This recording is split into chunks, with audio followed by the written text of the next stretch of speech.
Vamos ler o texto bíblico? Diz assim a palavra do Senhor: assim, pois, amados meus, como sempre obedecestes, não só na minha presença, porém muito mais agora, na minha ausência, desenvolvei a vossa salvação com temor e tremor, porque Deus é quem efetua em vós tanto o querer como o realizar, segundo a sua boa vontade.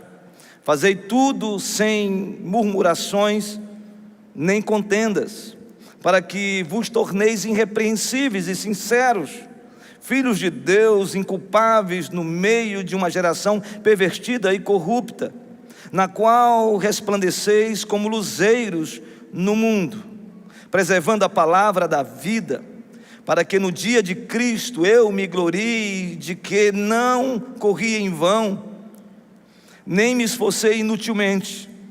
Entretanto, mesmo que seja eu oferecido por libação sobre o sacrifício e serviço da vossa fé, alegro-me com todos vós, me congratulo. Assim, vós também, pela mesma razão, alegrai-vos e congratulai-vos comigo. Paulo escreve esta carta aprisionado em Roma, e ele escreve essa carta com dois objetivos muito bem definidos.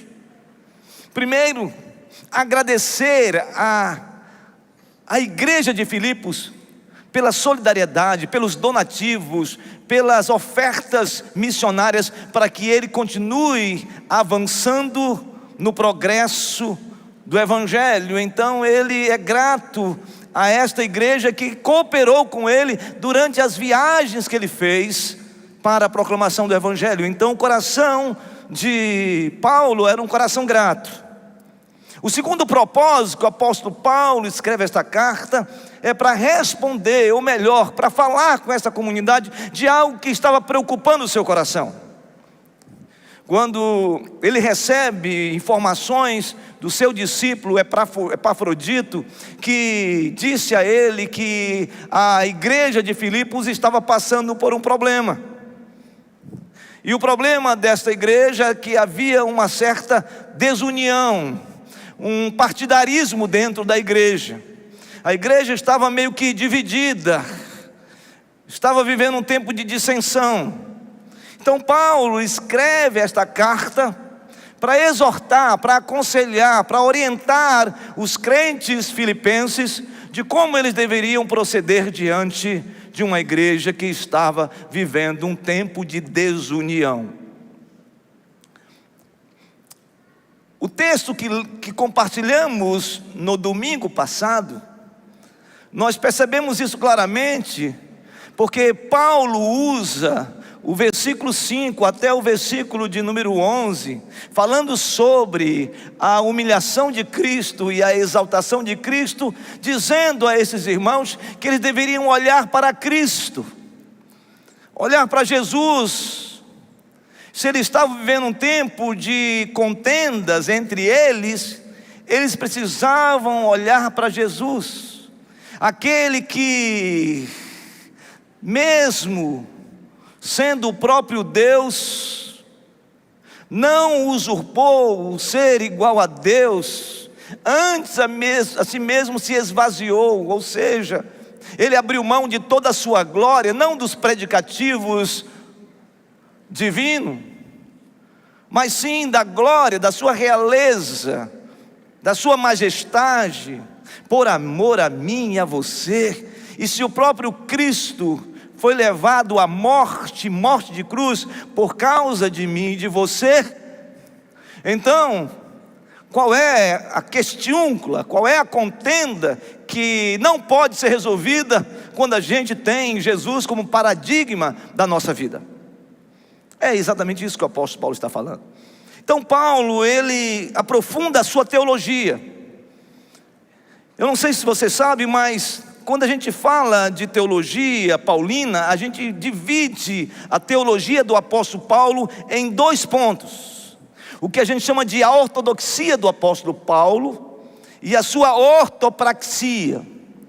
A ortodoxia tem a ver com a retidão da exposição das Escrituras, tem a ver com os princípios doutrinários da palavra de Deus, que são inegociáveis. Paulo faz isso exatamente do versículo 5 ao versículo de número 11. Ele então vem com uma densa teologia, de uma ortodoxia, sobre os princípios pelos quais nós devemos ouvir a voz de Deus e seguir a voz de Deus, que é a sua palavra. Mas a partir do versículo 12 ao versículo 18, você tem o que nós chamamos de a ortopraxia do apóstolo. É quando ele então pega este conceito, essa teologia bíblica, esta doutrina consistente, e faz com que agora os cristãos de Filipos pudessem vivê-la. Então, ortopraxia significa praticar a vida cristã segundo os princípios doutrinários das Escrituras. Paulo vai tratar exatamente com a igreja agora a respeito disso. Ele vai falar agora do que nós chamamos de a soteriologia de Cristo. O que é isso? Tem a ver com o estudo da salvação. Ele vai falar sobre a salvação em Cristo Jesus e quais são as implicações da salvação na vida do cristão. A partir do momento que você tem a experiência real com a graça irresistível de Deus sobre a sua vida, como que agora, eu sendo um salvo, devo proceder? E Paulo então vai esclarecer a partir do versículo 12 um assunto muito importante, porque isto é fundamental que nós observemos. Veja, por favor, versículo de número 12. Diz assim: assim pois, amados meus, como sempre obedecestes, não só na minha presença, porém muito mais agora na minha ausência. Ele está escrevendo esta carta e falando com os filipenses. Ele diz para os filipenses: desenvolvei a vossa salvação com que, irmãos? Com temor e tremor. Paulo aqui chama a atenção da palavra desenvolvei a vossa salvação. O que Paulo queria dizer com isso? Será que Paulo estaria afirmando, de certa forma, que há uma participação humana na salvação? Será que Paulo está dizendo que há uma sinergia? Ou seja, eu coopero para que haja uma espécie de complemento entre a minha ida e a vinda de Cristo na minha vida, como se eu participasse como protagonista também da minha salvação? Será que Paulo está dizendo isso? Dos aspectos muito importantes a respeito da teologia reformada é que esse conceito, ele é equivocado na perspectiva da nossa doutrina, porque nós não somos sinérgicos. Não há nenhum dispositivo humano que coopere, que complemente a minha e a sua salvação. Na verdade, nós somos monérgicos. O que significa isso? É que nós temos consciência de que toda obra, toda ação de Deus, toda a graça de Deus sobre a minha vida foi única e exclusivamente manifesto por Deus na minha vida, na minha salvação. É interessante então, a pergunta é: o que significa desenvolver a nossa salvação? O primeiro princípio aqui que eu quero falar com vocês é sobre o termo grego que é usado aqui para a palavra desenvolver. É a palavra katergazomai. Essa palavra é muito importante porque a maioria dos comentaristas falam que essa palavra grega dá a ideia de um mineiro que entra numa mina e ele então busca as melhores pedras e ele vai até o fim daquela mina, tirando tudo o que havia naquela mina. O que significa isso? O que Paulo está dizendo é que nós precisamos entender de que a nós não há nenhuma participação humana nas nossas ações quanto à salvação, mas sim afirmar que após o eleito ser salvo, ele não deve estacionar sua fé, pelo contrário, precisa avançar e continuar crescendo. Ou seja, nós fomos alcançados por Cristo, nós fomos alcançados pela graça de Deus, nós fomos salvos por Cristo Jesus.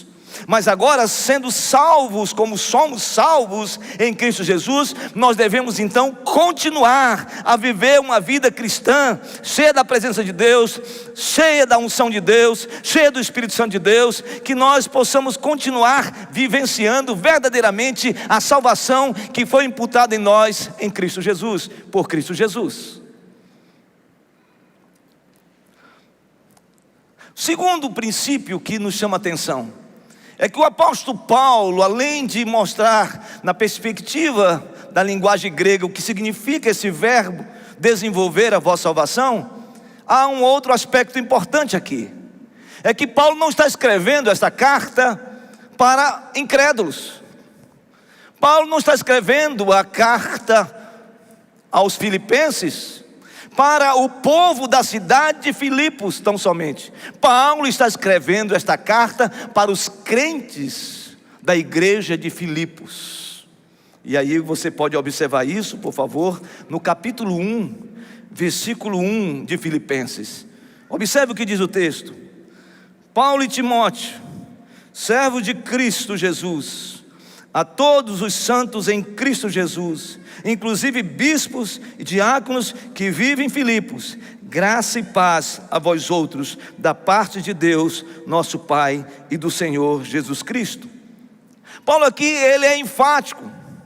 Ele está dizendo de que essa mensagem está sendo enviada para os santos da igreja de Filipos. Quem são os santos?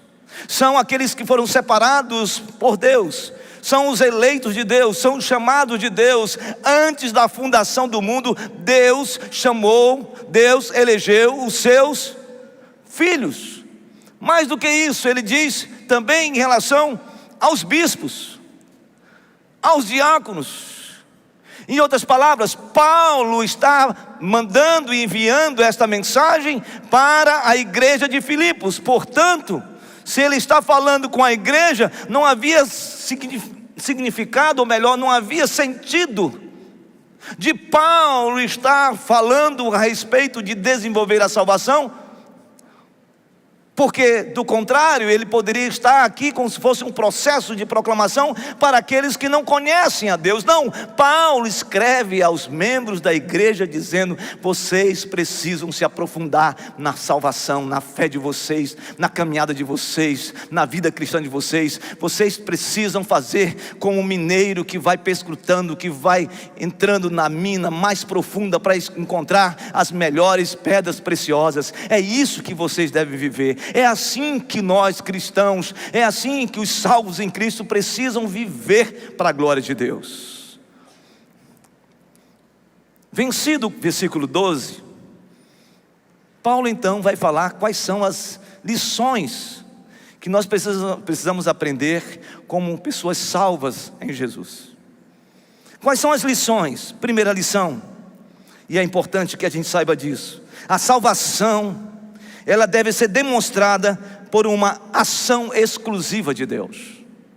A salvação é uma ação exclusiva de Deus, e Paulo fala isso no versículo 13, observe o versículo 13, por favor, do capítulo 2. Diz assim: porque Deus é quem efetua em vós tanto querer como realizar, segundo a sua boa vontade. Paulo está falando de que é Ele que executa, é Ele que efetua o querer dEle e o realizar dEle. Então é obra dEle, é ação dEle. Em outras palavras, irmãos, na Bíblia toda, nos nossos símbolos de fé, na nossa confissão de fé de Westminster, está claro a respeito da salvação. A salvação é um ato exclusivo, é um ato unilateral, único, somente intencional, que Deus realiza na vida de um homem e de uma mulher. É algo exclusivo, É Ele que opera. Até mesmo a nossa ida à presença de Deus é porque Ele já operou na nossa vida e imputou no nosso coração a fé. É isso que está escrito no texto que foi lido aqui antes de nós expormos as Escrituras. Lá em Efésios capítulo 2, versículo 8 e 9. Pela graça sois salvos mediante a fé. Isso não vem de vós, é dom de Deus, para que ninguém se glorie. Então a salvação não depende de mim, a salvação não tem nenhum ato cooperativo, a salvação não tem nenhum manifesto meritório em mim, dizendo claramente de que por causa dos meus méritos, dos meus esforços, então eu sou uma pessoa privilegiada de Deus e portanto eu sou salvo por isso. Isto é um ledo engano. Paulo nos coloca numa posição muito clara. É Deus que realiza, é Ele que efetua, é Ele que completa a obra. E aí, irmãos, é um espanto que vem no meu coração, e eu penso que também no seu. Quando eu leio esse texto, eu chego à conclusão de que eu não sou merecedor dessa graça. Quando eu olho para as minhas vísceras, quando eu olho para a minha existência, quando eu olho para os meus pecados, quando eu olho para as minhas mazelas, quando eu olho para as minhas fragilidades, quando eu olho para a minha realidade de um pecador vil, eu não sou digno de tão grandiosa graça sobre a minha vida. Como que eu fui agraciado com uma graça a qual eu não sou merecedor? É por isso que a graça é graça, porque ela é um favor imerecido, é um dom de Deus. Não é porque você é legal, não é porque você é melhor do que outro, não é porque você não faz outras coisas que outras pessoas fazem que você reprova, não é porque você é bonzinho, não é porque você tem uma conduta ilibada, não é porque o seu caráter é um caráter que nós podemos dizer que ninguém vê qualquer coisa negativa ou negativa. A sua postura é uma postura irrepreensível. Não é por isso que eu e você somos merecedores da graça de Deus. Nós somos merecedores de nada, irmãos. É que Jesus nos alcançou com a sua graça. É que Jesus foi no reconto da minha alma e da sua alma. É que Jesus olhou para os meus pecados e os seus pecados. É que Jesus olhou o caminho de morte que eu e você estávamos caminhando. É que Jesus interceptou a ação do inferno e fez aquilo que o apóstolo Pedro nos fala na sua palavra, quando ele diz que o Senhor Jesus nos transportou das trevas para o reino do Filho do seu amor. É isso que Deus fez em nós. Ele nos tirou das trevas, Ele nos tirou da morte eterna, Ele nos tirou do inferno. Porque eu merecia? Não, porque foi um ato exclusivo, bondoso, misericordioso de Deus para comigo e com você. Segunda lição que esse texto me traz sobre a salvação, as implicações dela na nossa vida. A salvação é demonstrada através de um estado de contentamento. Versículo 14: fazei tudo sem murmurações nem contendas. Eu gosto muito da palavra grega para o termo murmuração. A palavra grega é gogismo. O que significa essa palavra gogismo? A ideia que Paulo está tratando aqui é a mesma mentalidade dos israelitas quando eles estavam no Egito. Quando Deus os tirou do Egito, quando Ele lançou o sobrenatural dele, aplacando 10 pragas sobre Israel. Esse povo então sai do cativeiro egípcio, do tacão egípcio, e então atravessa o Mar Vermelho de pé enxuto. Quando Moisés está diante do Mar Vermelho, o exército egípcio está atrás, pronto para dizimar com seu poder bélico. O texto diz que Moisés está diante do Mar Vermelho com seu cajado. Eu fico imaginando a cena dos egípcios vindo ao encalço dos israelitas, e os israelitas empurrando, e Moisés ali diante do Mar Vermelho dizendo: se a gente vai para esse lado, para frente, a gente morre afogado. Se a gente retrocede, a gente morre pelo ataque do inimigo. E a única coisa que eu imagino é que Moisés, naquele sufoco todo, ele fez assim, ó, olhou para cima. E aí o Senhor diz: por que clamas a mim, Moisés? Mande que o povo o quê? Marche. E aí então diz o texto bíblico que as águas se abrem, 2 paredões se levantam, e então esse povo atravessa a terra onde está o mar de pé enxuto. E o exército egípcio é afogado, é destruído, é dizimado pelo poder do Altíssimo. Esse povo viu tudo isso, ele contemplou as pragas, eles perceberam a manifestação grandiosa de Deus de maneira extraordinária sobre o mar. E aí, quando eles chegam no deserto, Deus começa a alimentar essa gente, e a Bíblia diz que essa gente, em Números capítulo 11, começa a reclamar de Moisés e de Deus. Começa a falar: é isso que você quis fazer com a gente? Trazer a gente para esse deserto? É isso que você queria? Que nós morrêssemos aqui, cerrados nesse deserto? Ai, que saudade nós temos de estarmos sendo subjugados pelos egípcios e comendo as panelas de carne do Egito. O povo estava se queixando, diz o texto bíblico que o povo murmurou. Mas se você vai para Números capítulo 14, você vai ver outra cena, porque Moisés então, agora com o povo, ele está diante da terra de Canaã, e ele quer conhecer a terra primeiro, a terra que mana leite e mel, a promessa de Deus, e está à frente deles.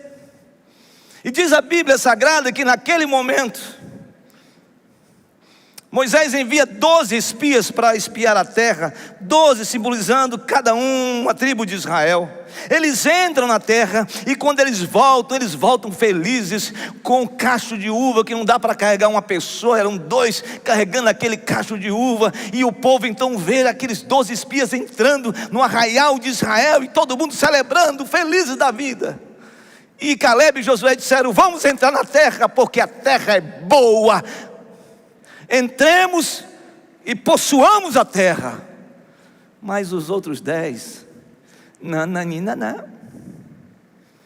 Espera aí, de fato a terra é boa, a terra é maravilhosa, mas tem uma coisa: lá dentro tem gigantes. E olha só, quando a gente olha para os gigantes, a gente se sente como gafanhotos. E nós temos certeza que o gigante, quando nos vem, ele nos vê como gafanhotos também. Não dá para entrar. Por causa disso, diz o texto bíblico, que o povo começa a rasgar as vestes, joga cinza sobre si, e começam a chorar, e começam a se queixar, entram num processo de queixume, entram numa murmuração, dizendo: é para isso que tu nos trouxeste aqui, Moisés, para a gente morrer nesse lugar, diante desses gigantes? Ah, que saudade nós temos do Egito e das panelas de carne do Egito. A Bíblia diz que por causa da incredulidade desse povo, da murmuração desse povo, do queixume, da queixa desse povo, 40 anos eles permaneceram no deserto. Meus irmãos, que ensinamento é esse? Um salvo em Jesus precisa demonstrar na sua caminhada cristã contentamento. A pior coisa que tem é um salvo em Jesus Cristo murmurador, reclama de tudo, fala mal de tudo, não é uma queixa enorme, e ainda diz assim: não, pastor, os salmos estão cheios de murmuração. Quem te disse isso? Não confunda murmuração com lamento. Lamento é quando a gente rasga nossa alma para Deus. Lamento é quando a gente abre o coração para um irmão, para ele estar junto de você na caminhada. Mas murmuração, queixa, são pessoas que o tempo todo reclama da vida, reclama do marido, reclama da esposa, reclama dos filhos, reclama do trabalho, reclama da namorada, reclama do namorado, reclama do irmão, reclama da irmã, reclama da igreja, reclama de tudo. Não tem contentamento. E a pergunta é: dá para caminhar e ser um cristão salvo em Jesus, vivendo uma vida assim, desgraçada, o tempo todo reclamando de tudo? Nunca está bom, a comida não está boa, o dinheiro não está bom, o que eu tenho não está ótimo, não está bem, é um negócio. Meus irmãos, vocês conhecem alguém que reclama o dia inteiro? Não levante a mão. Um salvo em Jesus precisa ter um coração contente, um coração tranquilo, um coração apaziguado. Não dá para você achar, e é assustador, porque muitas pessoas ficam reclamando para outras pessoas, e as pessoas dizem assim: vem cá, você é o que mesmo? Ah, eu sou crente. Você é crente? Sou. Da onde? Da Igreja Presbiteriana de Manaus. Reclamando de tudo. Meu irmão, se alegre com o seu cônjuge, se alegre. Tem uns caras aí que querem que a mulher seja um bibelô, mas o cara também não se cuida, e ainda veste aquela camisa da última eleição do seu candidato, furado ainda no umbigo.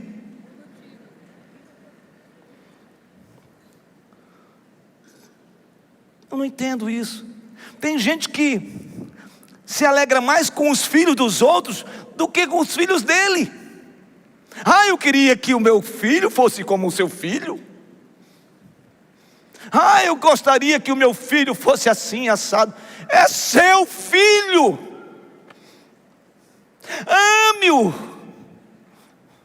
Não precisa fazer a vez de Deus. Se você quer vê-lo transformado, deixa isso com Deus, porque isso é obra de Deus. Mas você precisa amar seu filho, sua filha. Você precisa querer bem. Você precisa olhar as coisas lindas que a sua filha, o seu filho tem, que o seu cônjuge tem. Você precisa contemplar as coisas lindas que a igreja tem, a noiva de Cristo, e não ficar o tempo todo reclamando da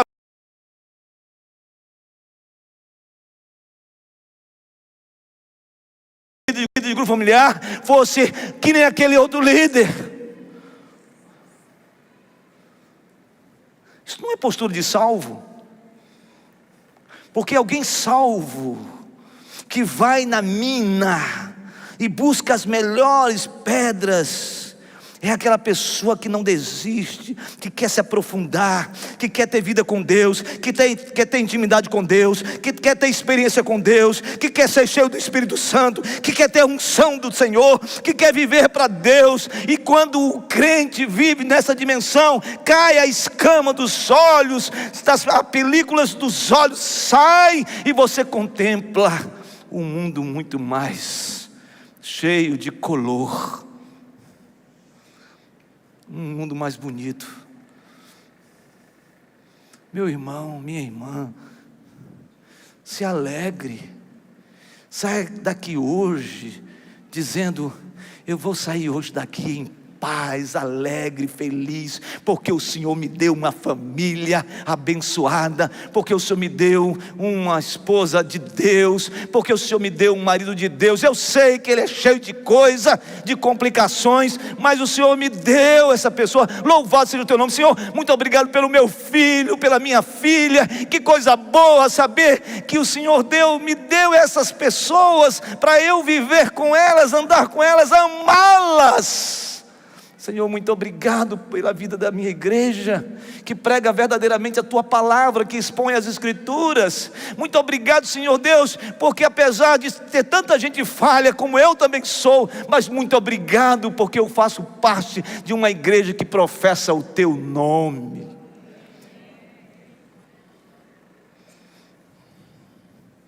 Mas o texto, ele é extraordinário, porque além da salvação, demonstra para nós essa vida de contentamento. A salvação também tem que propiciar e fazer-nos entender que nós devemos andar com um testemunho irrepreensível. Um testemunho irrepreensível, versículo 15 diz: para que vos torneis irrepreensíveis e sinceros, filhos de Deus, inculpáveis no meio de uma geração pervertida e corrupta, na qual resplandeceis como luzeiros no mundo.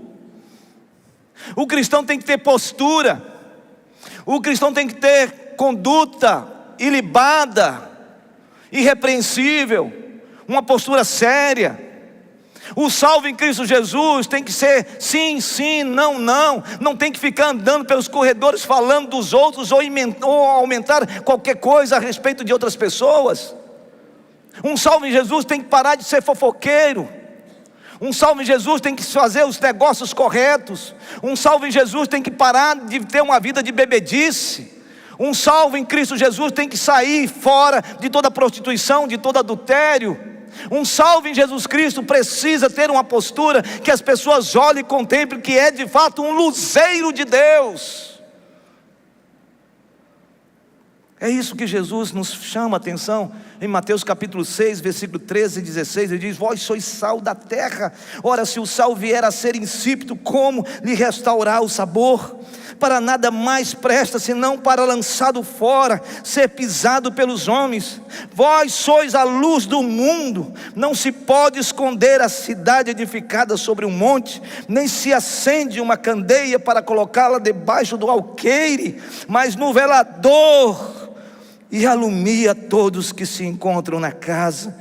Assim, meus irmãos, meus discípulos, disse Jesus, brilhe também a vossa luz diante dos homens, para que vejam as vossas boas obras e glorifiquem vosso Pai que está nos céus. É ser sal fora do saleiro,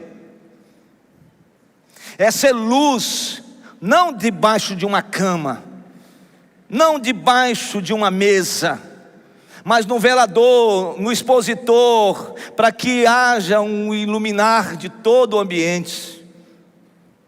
É isso que a gente precisa ser. Sabe, irmãos, tem muitas velas de muitos salvos em Jesus que está bruxuleando. Eu explico. Sabe aquela luz que quando o vento vem, aquela velinha, e ela fica bem pequenininha, quase se esvaindo? Isso é bruxulear. Tem muita gente que vive assim o tempo todo. Não. Vós sois luz do mundo. Nós sabemos que a lua não tem luz própria, luz natural. Nós sabemos que o sol tem luz natural. O sol lança luz sobre a lua, e a lua alumia a terra. Jesus, Ele é o sol da justiça. Nós somos como se fosse uma lua. que ao refletir o sol da justiça, a gente resplandece no meio das trevas. Eu e você não temos luz natural e própria, mas nós temos o resplandecer da luz de Cristo na nossa vida. Vamos brilhar, irmãos. Vamos brilhar, não é para encher o peito e dizer assim, agora eu sou melhor do que fulano, não. Vamos brilhar para que as pessoas olhem para a gente e vejam o nosso testemunho, o nosso comportamento, a nossa atitude, a nossa vida. Deixa eu fazer aqui uma nota de rodapé. Jovens, respeitem suas namoradas. Namoradas, respeitem seus namorados. Não existe essa de dizer, nós estamos juntos e nós vamos casar, por isso a gente pode transar. Paulo, escrevendo ao Tessalonicenses, ele diz assim: e não defraudes o seu irmão. Jovem, não defraude o seu irmão, a sua irmã. Namorado, não defraude a sua namorada. Namorada, não defraude o seu namorado. Porque vocês não estão, se estiverem vendo isso, não estarão reluzindo a luz de Cristo.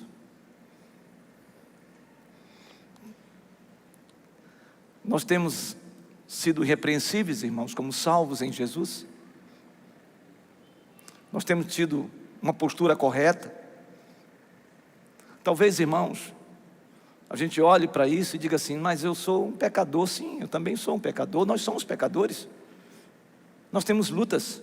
A luta entre o velho e o novo homem é uma luta grandiosa. Digo, porém, andai no Espírito, jamais satisfareis os desejos da carne, porque a carne milita contra o Espírito, e o Espírito contra a carne, e são opostos entre si. É isso que Paulo fala aos Gálatas no capítulo 5, versículo 16.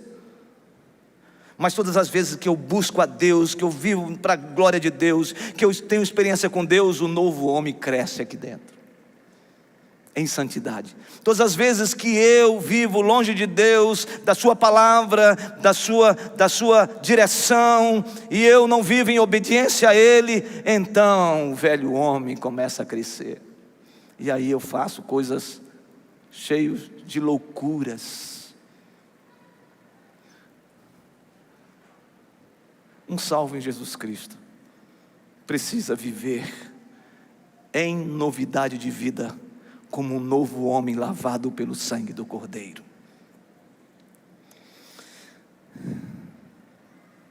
Em quarto lugar, a salvação é demonstrada pela palavra de Deus, cujas verdades são inegociáveis. Versículo 16: preservando a palavra da vida, para que no dia de Cristo eu me glorie de que não corri em vão, nem me esforcei inutilmente. Paulo, ele é enfático, porque ele sabia que os falsos obreiros, os falsos profetas, estavam minando a igreja de Filipos. Então ele diz, olha, vocês não podem negociar a Bíblia, vocês não podem negociar a palavra de Deus, vocês não podem relativizá-la, vocês precisam estarem firmes verdadeiramente nas Escrituras. É por isso que a nossa geração está vivendo um tempo terrível, porque a nossa geração vive num relativismo kantiano, onde as verdades absolutas não têm mais significado.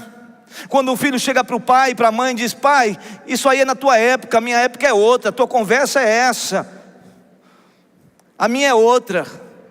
E muitas vezes a gente leva a palavra de Deus para algumas pessoas, as pessoas dizem, não, mas veja bem, esse é o seu olhar hermenêutico, interpretativo da Bíblia, não é assim, outras pessoas interpretam de maneira diferente. Não, meu irmão, a palavra de Deus é sim, sim, não, não. A palavra de Deus, ela é totalmente imutável, ela é inalterável. A palavra de Deus, ela é insofismável. A palavra de Deus, ela é implacável contra o pecado. A palavra de Deus é a salvação de todo homem e toda mulher. E jovens, em nome de Jesus, nesse mundo tão relativizado, você precisa se levantar e crer unicamente nas Escrituras, porque ela é a nossa bússola, ela é o nosso norte, ela é a nossa referência, ela é nosso paradigma, ela é o nosso modelo. De tempos em tempos as pessoas querem mudar, as pessoas querem atualizar a Bíblia, mas a Bíblia permanece, porque é a palavra de Deus, e a palavra de Deus permanece para sempre. Então, creia na palavra, creia na palavra, creia na palavra. E finalmente, quinto lugar, a salvação é demonstrada por uma convicção de fé face ao sofrimento. Versículo 17, 18, Paulo vai falar sobre o sofrimento. E ele diz aos filipenses: entretanto, mesmo que seja eu oferecido por libação sobre o sacrifício e serviço da vossa fé, alegro-me com todos vós, me congratulo. Assim vós também, pela mesma razão, alegrai-vos e congratulai-vos comigo. Paulo aqui está falando de algo muito importante, falando sobre o sofrimento do cristão. Os filipenses estavam sendo perseguidos, os filipenses estavam sendo acachapados, ou seja, destruídos por uma ação do governo do Império Romano e também dos religiosos que tenazmente se levantavam contra eles.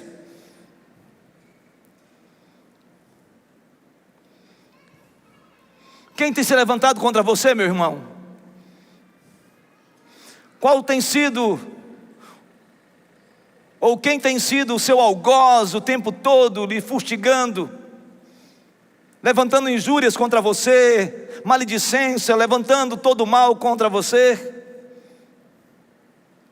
Quem tem lhe feito sofrer? E se você está sofrendo verdadeiramente pelo Evangelho, pelas suas posições de ser quem você é diante de Deus, ou simplesmente por causa de condutas inapropriadas? Pedro vai explicar sobre isso. Pedro diz assim, na sua primeira carta, no capítulo 4, versículo 12 a 17: amados, não estranheis o fogo ardente que surge no meio de vós, destinado a provar-vos, como se alguma coisa extraordinária vos estivesse acontecendo. Pelo contrário, alegrai-vos na medida em que sois co-participantes do sofrimento de Cristo, para que também na revelação de sua glória vos alegreis, exaltando. Se pelo nome de Cristo sois injuriados, bem-aventurados sois, porque sobre vós pousa o Espírito da glória de Deus. Não sofra, porém, nenhum de vós como assassino, ou ladrão, ou malfeitor, ou como quem se intromete em negócio de outrem, mas se sofrer como cristão, não se envergonhe disso, antes glorifique a Deus com esse nome. O que Pedro está dizendo aqui? Que o fogo ardente da nossa vida cristã, ela é confrontada o tempo todo. A gente passa por tantos danos, tantas lutas, tanta gente injuriando, tanta gente levantando contra a nossa vida, tanta gente criando uma imagem a qual nós não temos ela, mas as pessoas são capazes disso. A internet hoje é uma espécie de assassinato de reputação de pessoas. As pessoas falam, as pessoas dizem coisas a seu respeito que você fica assustado.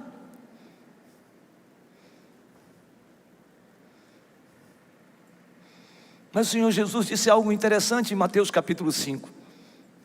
Ele disse: bem-aventurados sois vós, quando por minha causa vos injuriarem, e disserem todo mal contra vós. Alegrai-vos e regozijai-vos, porque assim como perseguiram os profetas antes de vós, assim também vocês serão e passarão pelas mesmas lutas, pelos mesmos sofrimentos, pelas mesmas perseguições.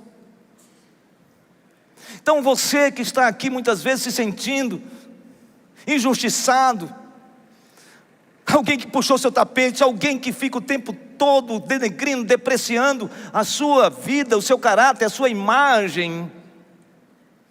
Eu quero dizer para você que você precisa, em meio a tudo isso, se você não tem agido como um assassino, como alguém que tem tido posturas inadequadas, a sua vida de fato não é uma vida de morticínio de caráter de pessoas, mas se você está sofrendo por causa de Cristo, por causa de ser um cristão, por causa de ser um servo, uma serva de Deus, por não abrir mão das suas prerrogativas e das suas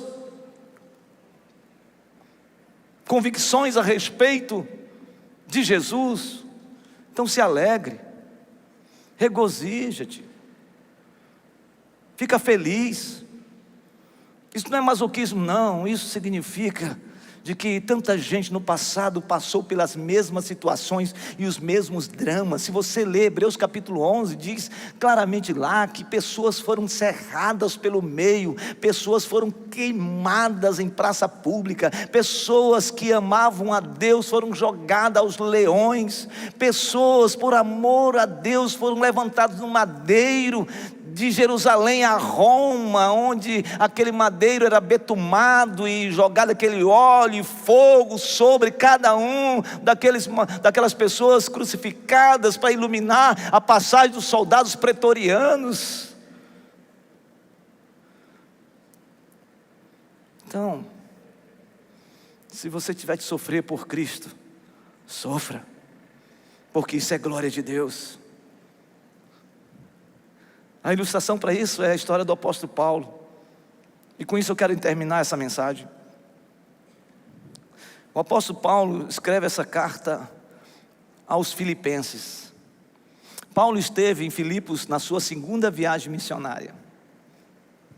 E por Paulo pregar em Filipos, ele foi preso.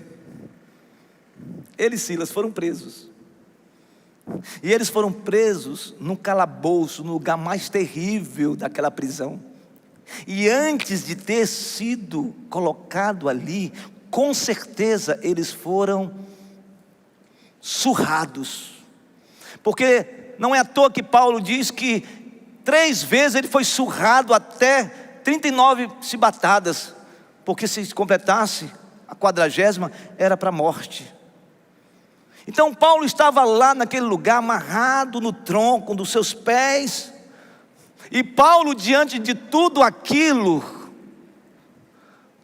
de todo o sofrimento, de toda a dor, de toda a agonia, de toda a incompreensão, de toda a injúria, de todo o levante do inferno, da vida ordinária e do extraordinário, do mundo espiritual que se levantaram contra ele,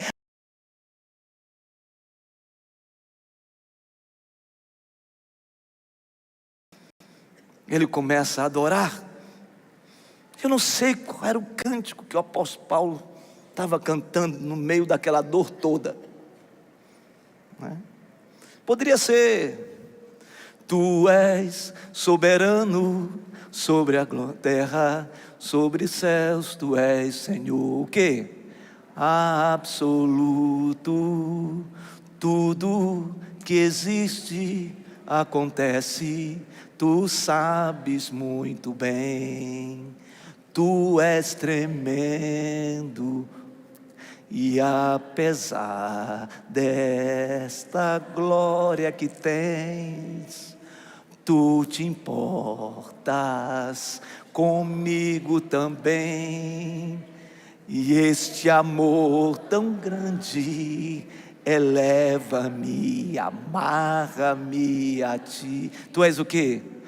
Tu és tremendo. Só o teclado por enquanto aí. Pode continuar com o teclado, porque eu quero completar. E quando Paulo canta um cântico em adoração a Deus, um terremoto encheu naquela cadeia, naquele presídio, e as portas foram arrebentadas, e então os presos começaram a sair. O carcereiro, que certamente tinha sido um dos algozes do apóstolo Paulo, ele vê tudo aquilo e diz: se essa gente vai fugir, e eu sei que estão fugindo, eu vou me matar, porque certamente eu morrerei. E Paulo diz: ninguém vai sair daqui, ninguém vai sair. Estamos aqui todos. E aí, Paulo fala do amor de Deus para ele. E na conversa que o apóstolo Paulo tem com ele, ele diz àquele carcereiro: o que eu faço para herdar a vida eterna? O que eu faço para ser salvo? O que eu faço para ser como você? Que em meio a todos os martírios que foram destinados a você, você continua aqui. E Paulo disse: crê no Senhor Jesus e serás salvo, tu e a tua casa.